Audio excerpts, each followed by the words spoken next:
The message came on a Tuesday. A normal day at the Global Space Agency changed forever when the radio telescopes picked up a signal that was clearly not natural. The pattern repeated exactly, too perfect to be anything but artificial. It came from somewhere near Alpha Centauri. John Miller sat at his desk, staring at the data. After 20 years as Earth's top ambassador for off-world colonies, he thought nothing could surprise him anymore. He was wrong. "Is this real?" he asked Lisa Green, the commander of Earth's small but growing space fleet. Lisa nodded. Her short gray hair framed a face that rarely showed emotion, but today her eyes were wide. "We checked it 3 times. Someone is talking to us, John. Someone not human." The next 3 months were a blur of activity. Earth's nations came together in a way they never had before. Old enemies became allies. The signal contained instructions for building a special communication device, and Earth's best engineers worked day and night to complete it. Sam West was one of those engineers, young, brilliant, and always asking questions that others didn't think to ask. He was the first to notice something odd about the instructions. "They're simplified," he told John during a late-night meeting. "Like how you'd explain something to a child. They know exactly how advanced we are, and they've been watching us." When the device was finally ready, Earth sent its response. 3 days later, a ship appeared in orbit. It was smooth and silver, shaped like a leaf, and larger than anything humans had built. The aliens called themselves the Navarans, and they were not alone. They represented something called the Galactic Council. The Council, they explained, had governed known space for over 10,000 years. 17 different species worked together, sharing technology, resources, and keeping peace. The Navarans were diplomats. Their allies, the Zinthari, were the technology experts. Together, they had decided Earth was finally ready for contact. "Your species has progressed quickly," said Alara, the Navaran ambassador. She looked almost human, except for her silver skin and eyes that were entirely blue. "Perhaps too quickly.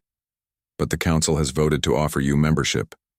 Not everyone on Earth trusted these aliens. General Frank Hayes of the United Earth Defense Force certainly didn't. They've been watching us for centuries," he argued during the emergency United Nations meeting. "Why contact us now? What do they really want?" But his concerns were pushed aside. The opportunity was too great. The Council offered faster-than-light travel technology, medical advances that could end most diseases, and clean energy systems beyond anything on Earth. In exchange, they wanted access to Earth's art, music, and unique resources, and they wanted humans to follow Council laws. 6 months after first contact, Earth signed the membership treaty. Humanity became the 18th member of the Galactic Council, though only as a junior partner with limited voting rights. Sam West was chosen to join the first human team to visit Navarre, the Council's capital world. The journey took 3 weeks in a Council ship. Sam spent most of that time learning to use alien technology that responded to thoughts as well as touch. Navarre was a world of towering crystal buildings and gardens that floated in the air. The gravity was slightly lighter than Earth's, making Sam feel like he could jump twice as high. The air smelled like cinnamon. During his first week there, Sam met Kirtal, a Zinthari scientist. The Zinthari looked like tall, thin humans with 4 arms and skin that changed color with their emotions. Kirtal's skin was usually a calm blue. "I study developing species," Kirtal told Sam. "Your people are particularly interesting. You build and destroy with equal passion." Sam wasn't sure if this was a compliment. "We're trying to be better," he said. Kirtal's skin flashed green briefly. "Most species say that. Few succeed." Meanwhile, Olivia Diaz, Earth's new diplomatic officer, was given access to the Council's historical archives. Her job was to learn about other species that had joined the Council and how they had adapted, but she kept finding strange gaps in the records. Some species are mentioned in early records, then disappear completely, she told Sam over dinner in the human embassy. "When I ask about them, I get vague answers about developmental challenges, or cultural incompatibility. Sam introduced her to Kirtal, hoping the Zinthari might explain. But Kirtal seemed uncomfortable with the question. Not all species adapt to council membership, Kirtal said, his skin turning a murky gray. Some choose to leave. Entire civilizations just choose to leave? Olivia asked. That seems unlikely. Kirtal changed the subject quickly. 3 months after humans arrived on Navarre, the council announced that Earth would be given a small sector near the edge of the galaxy for development. Many humans celebrated this as a great opportunity. Earth would have room to grow beyond its solar system. But General Hayes, watching the announcement from Earth, noticed something the others missed. They've put us in the corner, he told his staff. Far from the important worlds, far from the main trade routes. They're isolating us. On Navarre, the council held a ceremony to officially welcome humanity. Representatives from all 17 council species attended. Speeches were made about cooperation and peace. The Navarran High Counselor spoke of humanity's bright future. But later that night, when the celebration was over, that same High Counselor met privately with the leaders of the other founding species. The humans are advancing too quickly, said the Zinthari Prime. They've already begun improving the technology we shared with them. Their engineers ask too many questions. Their soldiers are concerning as well, added the Drellian war chief. They train constantly, even here on Navarre. They think we don't notice. The High Counselor nodded slowly. We've seen this pattern before. A young species rises quickly, questions too much, changes too much. We cannot allow the mistakes of the past to be repeated. What do you suggest? Asked the Zinthari Prime. For now, we watch and wait, said the High Counselor. We limit what they can access, control where they can go, and we prepare contingency measures just in case. As they spoke, Sam West was working late in his new laboratory, unaware of the discussion. He had just discovered a way to improve the efficiency of Council shield technology by nearly 30%. He couldn't wait to share his findings, and so began humanity's first year as part of the galactic community. A year of discovery and wonder, but also of hidden tensions and unspoken threats. A year that would set the stage for everything that followed.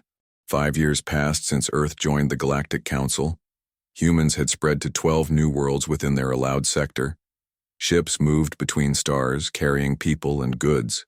Earth products, especially coffee, chocolate, and music, became popular with many alien species. Sam West no longer worked alone. He now led a team of 20 engineers, half human and half alien.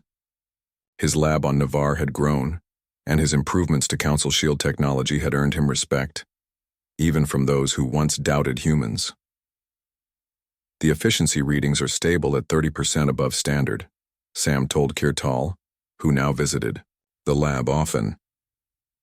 We can probably push it to 35. Kirtal's skin flickered between blue and yellow, showing both calm and worry.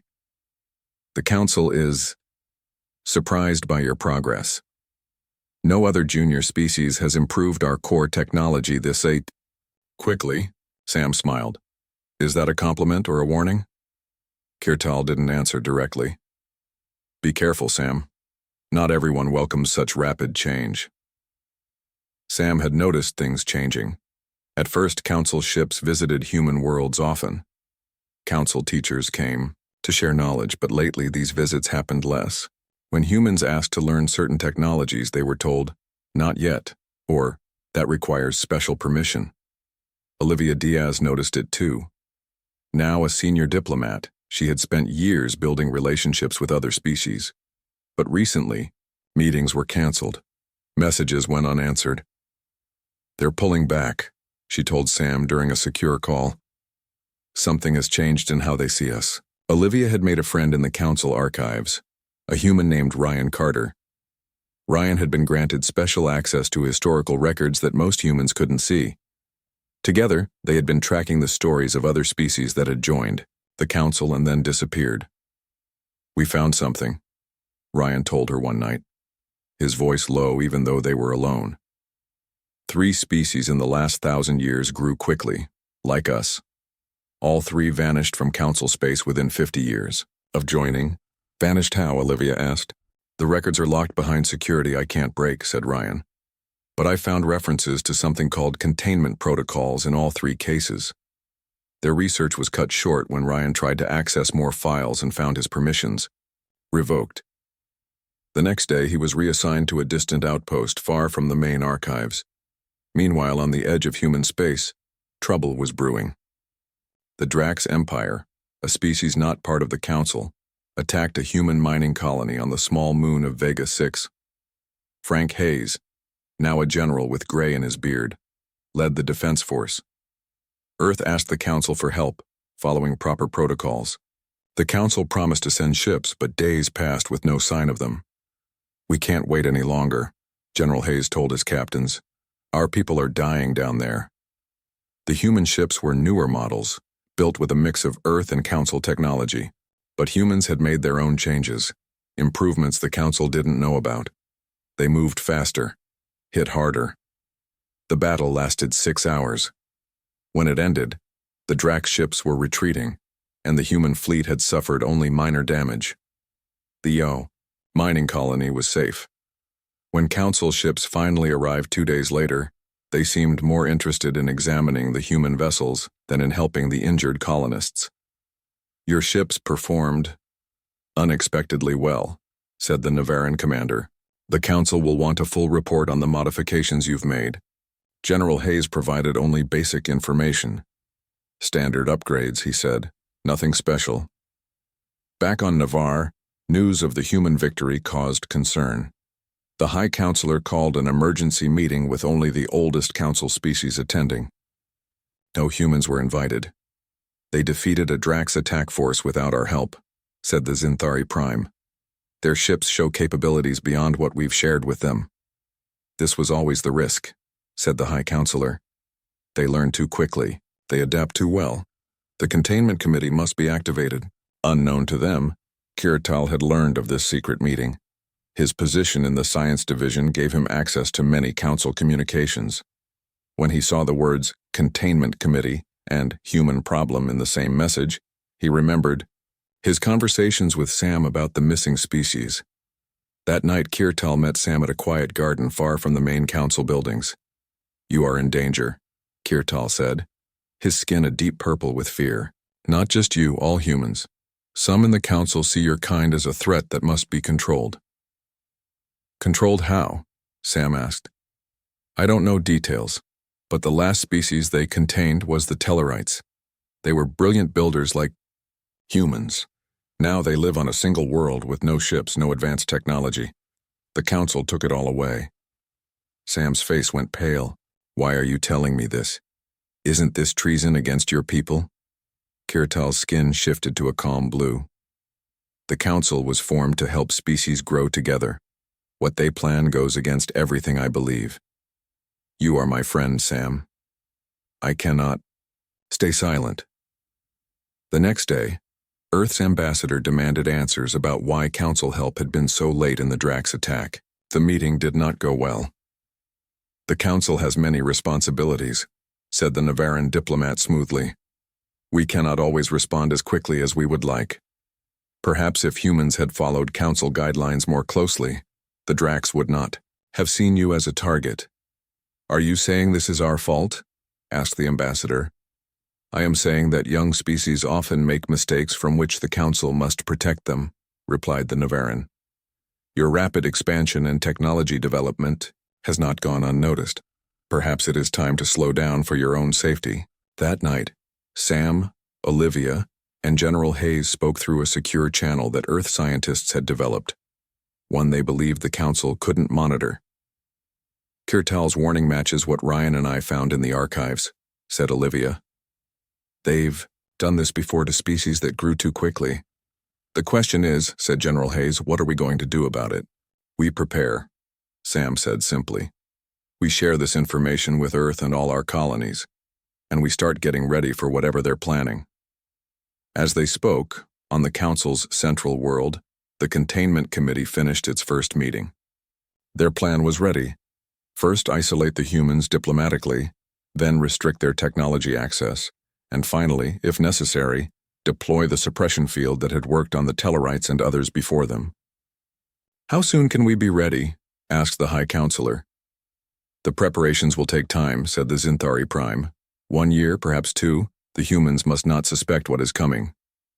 "Then we proceed carefully," said the High Counselor. "For the good of the galaxy, the human problem must be solved." 10 years had passed since humans joined the Galactic Council. Earth and its colonies had become known throughout Council space for their music, art, and innovative technology. Young aliens wore human-style clothes and danced to human music.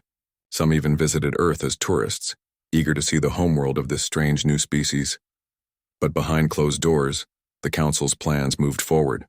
They were nearly ready. Sam West now worked in the largest research center on Nova Terra, the first colony humans had built outside their solar system. His team had grown to over 100 researchers from Earth and friendly alien worlds. They had developed new shield systems, faster engines, and communication devices that the Council had never seen before.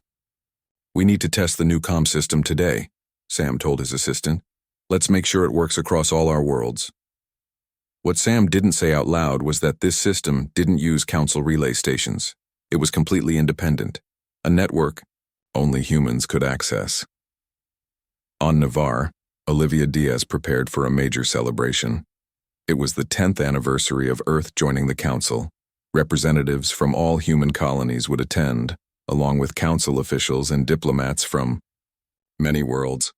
"Everything must be perfect," she told her staff. "This could be our last chance to improve relations with the Council." What she didn't say was that it might also be their last chance to gather critical information. Every human at the celebration had been carefully selected and briefed. The celebration was held in the Grand Hall of Unity on Navarre.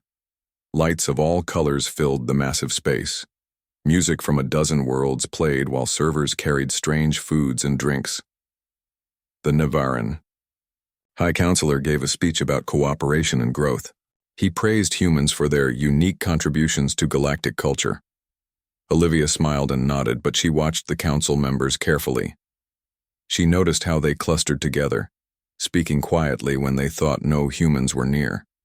She saw the looks they gave each other when certain humans passed by. "They're nervous," she whispered to Ryan Carter, who had returned from his distant posting for the celebration. "Something's happening soon." Ryan nodded slightly. "The Containment Committee had its final meeting yesterday. I couldn't get details, but they've approved some kind of action." As the celebration continued, a message reached General Hayes on Earth. A large Council fleet had entered the solar system. They claimed to be there for a routine inspection, but there were too many ships for that. "Battle stations," ordered Hayes. "But do not fire first. I repeat, do not fire first." Earth's defense fleet moved into position. The new shield system Sam had designed powered up around Earth and the moon colonies. On Mars, the military base went into lockdown. Back at the celebration, Olivia was speaking with the Zinthari Prime. When her comm device vibrated 3 times against her wrist, it was the emergency signal. "Excuse me," she said politely. "I need to check on something." She walked calmly to a quiet corner where Ryan was waiting. "It's happening," she said quietly. "The Council fleet is at Earth.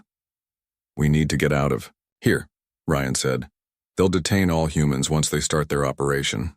Too late. Council security officers were already moving through the crowd, surrounding the human delegates. A tall Navarran approached Olivia. "Ambassador Diaz, I regret to inform you that we have evidence of human espionage against the Council. You and your staff will be detained while we investigate." Olivia didn't resist. This was expected. "May I ask what evidence you have?" "That is Council business," the Navarran said coldly. At Earth, the Council fleet had moved into attack formation. Their commander sent a message to General Hayes. "By order of the Galactic Council, Earth is to power down all defense systems and prepare for the installation of regulatory technology. This is for your own protection and the safety of all Council species." Hayes knew what regulatory technology meant. It was the suppression field Kirtal had warned them about. Once activated, It would disable all advanced technology on Earth and its colonies. Humans would be trapped, unable to travel between stars or defend themselves. "I'm afraid we must decline," Hayes replied. "Earth is a sovereign world. We do not consent to this action." "Consent is not required," the Council commander said. "The containment protocols have been authorized at the highest level." The Council ships fired the first shot, a powerful energy beam aimed at Earth's main shield generator. They expected it to collapse immediately. It didn't. The shield absorbed the blast and grew stronger. The Council ships fired again with the same result. Earth's defense fleet didn't return fire. They simply watched. Confused, the Council commander ordered a full barrage. All ships fired at once. The shields around Earth flickered but held.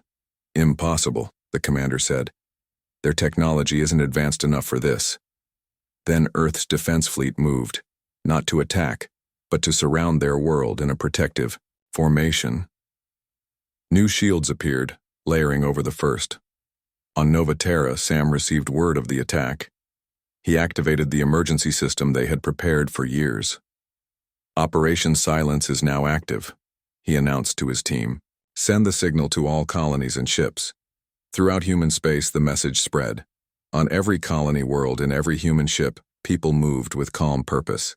They had trained for this. Huge shield generators activated around each human world. Communication systems switched to the independent network Sam had built. Ships moved into defensive positions. On Navarre, as Olivia was being led away, her guard's comm device beeped urgently. The guard listened, then looked at Olivia with surprise and fear. "What is happening?" the guard demanded. "What have your people done?" Before Olivia could answer, the lights in the building flickered. Then every human in the room simply vanished. The transport technology they used was unlike anything the Council had shared with them. Across Council space, the same thing happened. Human representatives disappeared from Council stations. Human traders vanished from marketplaces. Human ships activated strange devices and faded from sensors. Within hours, all contact with human worlds was lost. The massive shields that now surrounded Earth and its colonies blocked all Council signals. No human ships responded to hails. No human communication channels worked. Humanity had gone completely silent. In the Council chamber, panic spread. Emergency meetings were called. The most powerful sensor arrays were aimed at human space, but they detected nothing beyond the barriers. "What are they doing?" demanded the High Counselor. "Are they preparing to attack?" "Unknown," replied the Zinthari Prime. "We have no data, no intelligence, nothing." For the first time in thousands of years, the Council faced something they could not control or predict. Their careful plans had failed completely. 3 days after the silence began, a single message arrived at the Council headquarters.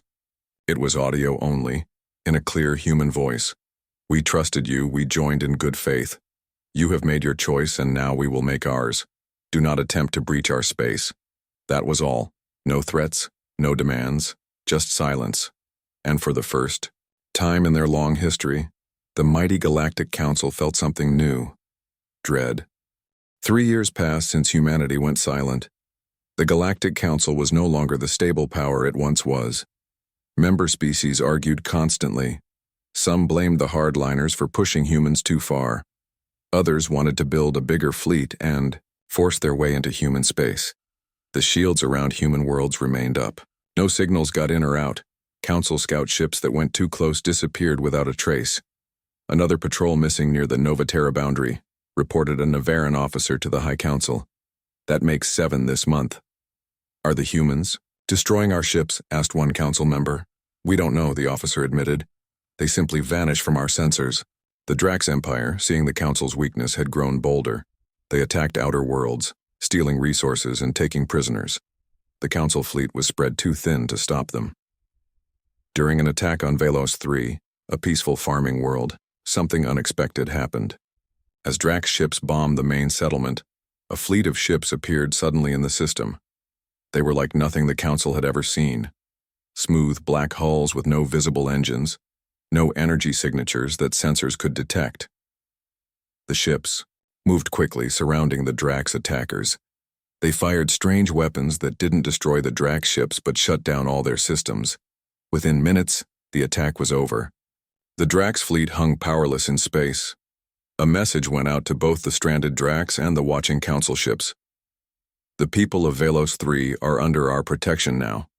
Drax ships will be allowed to leave with minimal power once the settlers are safe. The Council commander watching from a distance recognized the voice pattern. That's a human, she told her crew in shock. Humans are protecting Velos 3. News spread quickly. The Council called an emergency session. As they argued about what this meant, reports came in from a dozen other worlds under Drax attack. Human ships had appeared at each one, driving off. The attackers. Then something even more surprising happened. A human ship approached the Council headquarters on Navarre. It was larger than any human vessel they had seen before, but it came alone, and with weapons powered down. "This is Captain Sam West of the Earth Alliance vessel Horizon," came the transmission. "We request permission to dock and open diplomatic channels." The Council was divided. Some wanted to capture the ship. Others wanted to hear what the humans had to say. In the end, curiosity won out. Sam West had changed in 3 years. His hair had more gray and his eyes looked older. But he walked with confidence as he entered the Council chamber, followed by Olivia Diaz and, to everyone's surprise, Kirtal. "Thank you for meeting with us," Sam said. "We bring information the Council needs to hear." Olivia stepped forward with a data device. "This contains evidence that certain members of the Council leadership were secretly working with the Drax Empire. They were sharing information about vulnerable worlds and helping plan attacks." The chamber erupted in angry shouts. The High Counselor called for order. "These are serious accusations," he said. "What proof do you have?" Sam nodded to Kirtal, who stepped forward. The Zinthari's skin was a calm, determined blue. "I have witnessed these meetings myself," Kirtal said. "The same faction that planned to suppress Earth has been working with the Drax for years. They believed a common enemy would unite the Council species and strengthen their control." More shouting filled the room. Species that had suffered Drax attacks were especially angry. When order was finally restored, Sam spoke again. "We didn't come just to share this information. We came to offer a choice." "A choice?" asked the High Counselor. "What choice?" "For 3 years we've been building something new," Sam explained. "Not weapons, but a different way for species to work together. Many of the worlds you thought were still under Council protection have already joined us." Olivia took over. "We call it the Alliance. Each world has equal voice regardless of their technology level or how long they've been spacefaring. We share knowledge freely, but each species decides their own path." "And who leads this alliance?" asked the Zinthari. Prime suspiciously. "No single species leads," Olivia replied. "Decisions that affect all worlds are made by representatives from each member world working together." Sam looked around the chamber. "Several Council member species have already sent representatives to talk with us. We've also made contact. With 12 species the Council deemed not ready for contact." The Council members looked at each other in alarm. Their control was slipping away faster than they had realized. "What exactly are you proposing?" asked the High Counselor carefully. "Reform or irrelevance," Sam said simply. "The old ways of the Council, the secrecy, the control, the containment protocols, those must end. Either the Council changes, or the Alliance will become the new power in this part of the galaxy." "Is that a threat?" demanded a Council member. "It's reality," Olivia said. "We don't want conflict, we want cooperation. But it must be real cooperation, not the false partnership we had before." To demonstrate their point, Sam activated a hologram showing the current map of known space. Nearly a third of the worlds that had once been under Council influence now glowed with the blue light of Alliance membership. "This is already happening," Sam said. "You can fight it and lose, or you can help shape what comes next." The Council debated for 3 days. Some wanted to reject the human proposal immediately. Others saw the wisdom in negotiation. In the end, they agreed to send representatives to meet with the Alliance leadership. 1 month later, delegations from the Council and the Alliance gathered on a neutral world. Humans worked alongside Navarrans, Zinthari, and dozens of other species to create a new framework for galactic cooperation. The hardliners in the council were removed from power. The containment committee was disbanded. Records of past contained species were opened, and efforts began to contact those who had been suppressed. In private, the former High Counselor spoke with Olivia. "I still don't understand," he said. "When we attacked Earth, you could have fought back. You had the technology. Instead, you simply went silent. Why?" "We needed time," Olivia explained.